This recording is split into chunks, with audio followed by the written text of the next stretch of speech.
Professora Valdina Gomes, de volta. Mais uma videoaula para vocês. A gente volta agora com produção textual, redação.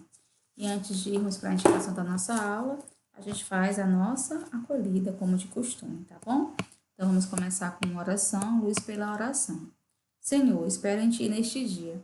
Coloco minha esperança na Tua palavra e peço que me enchas e me renoves no Teu Santo Espírito, Senhor, livrando-me de toda dúvida e ansiedade.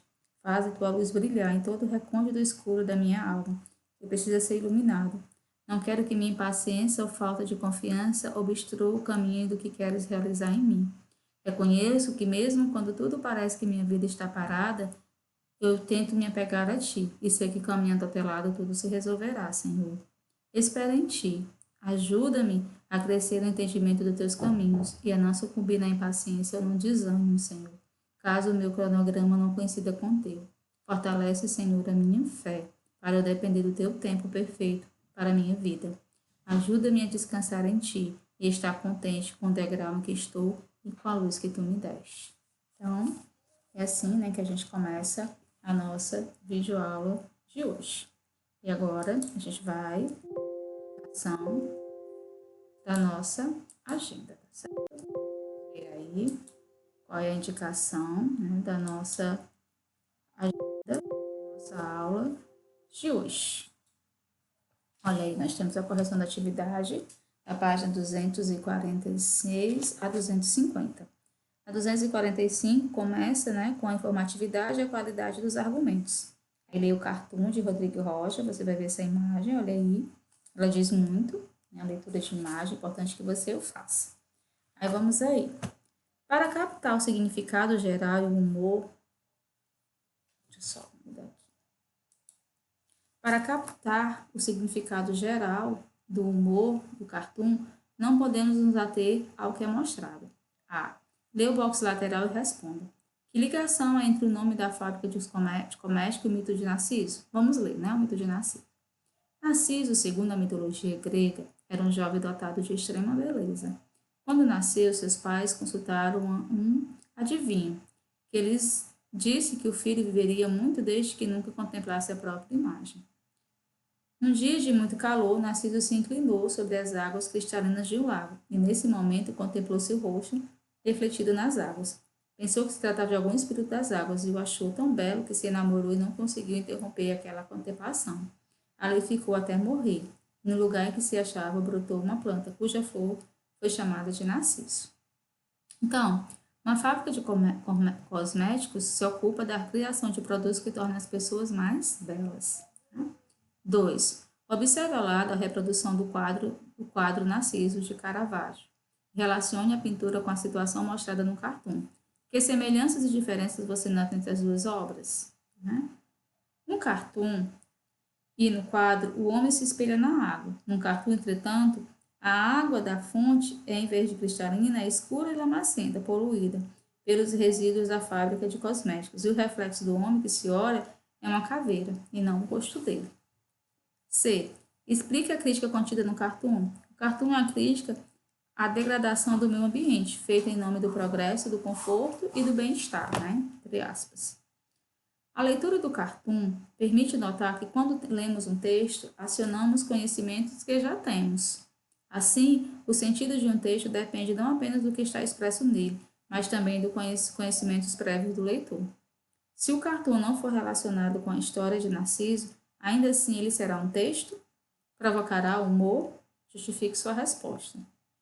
Sim, mas seu sentido ficará empobrecido, pois parecerá estranho um homem bem vestido estar se olhando naquela água suja.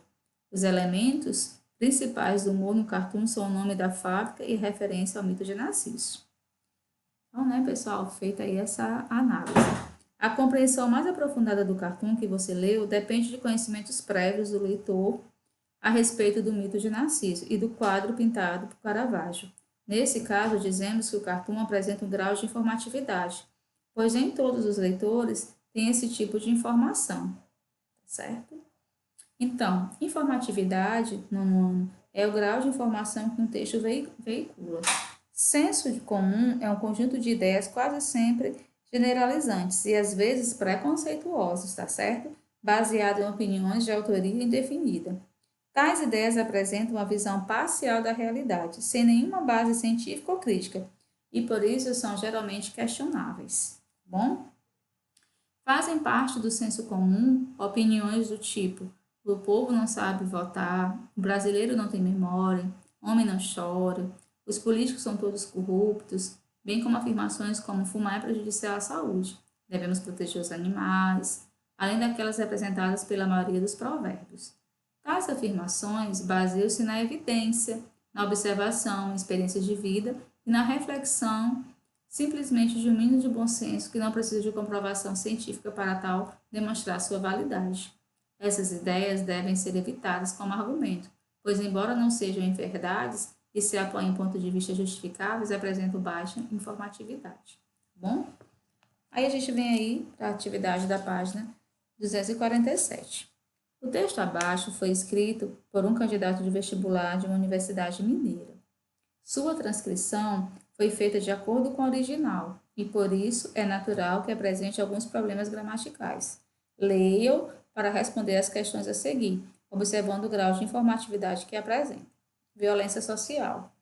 A violência social vem sendo praticada no mundo inteiro, em todas as classes da sociedade.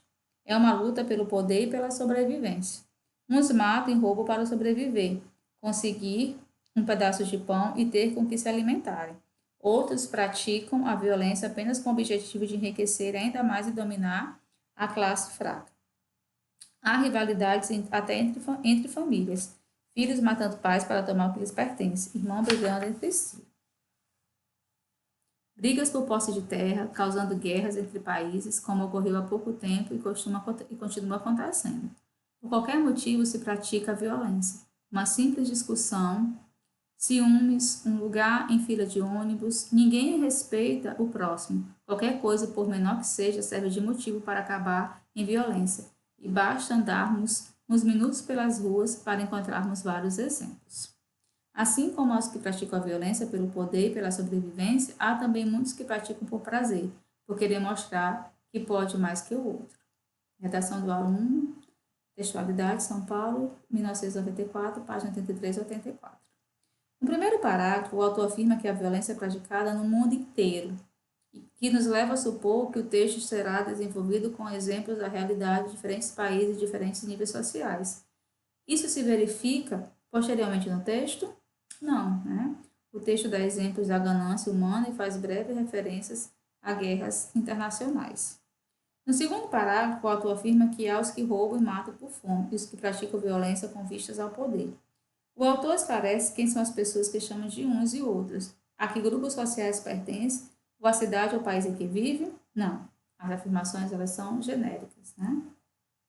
Se há pessoas que roubam e matam por fome, então elas são vítimas de uma situação social grave.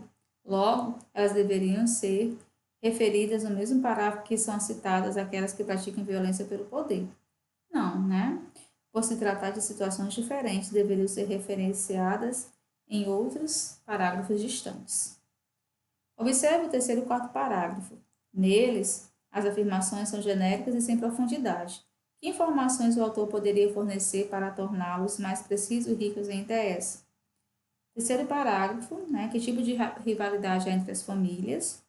Porque os irmãos brigam entre si, se os que levam os familiares a brigar é a fome e a luta pelo poder.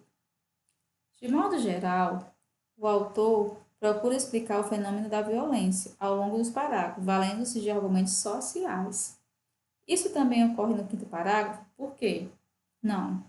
Nele, o autor expõe apenas exemplos individuais.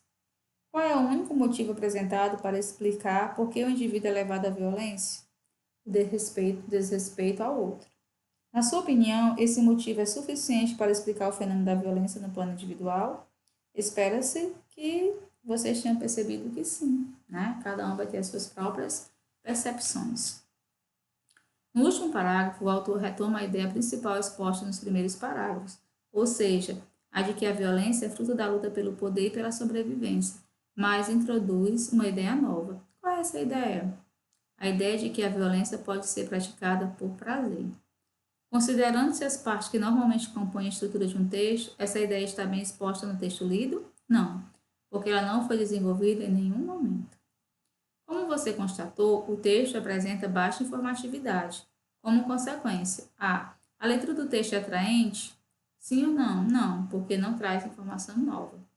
O autor transmite a impressão de ter domínio do assunto desenvolvido? Não, porque ele demonstra conhecer pouco sobre o assunto. O texto consegue convencer o leitor sobre o ponto de vista que defende? Não, pois com baixa informatividade e desconhecimento não há persuasão. Né? Aí, a página 250, né, para que você possa fazer a leitura, né? Além da audiência, o papel da televisão na sociedade brasileira. Escreve o seu texto com a sua opinião, de acordo com as ideias mencionadas, tá certo? Na próxima aula, a gente retoma, né, com a resolução da atividade, da página 251 a 253, tá bom? Então, a gente encerra assim a nossa videoaula, não deixe de fazer o seu texto, de treinar, veja a baixa informatividade, né, se aproprie de ideias, de conceitos, tá certo? Pertinente para que você possa ter um bom desempenho. Leia as instruções, siga as orientações, tá certo?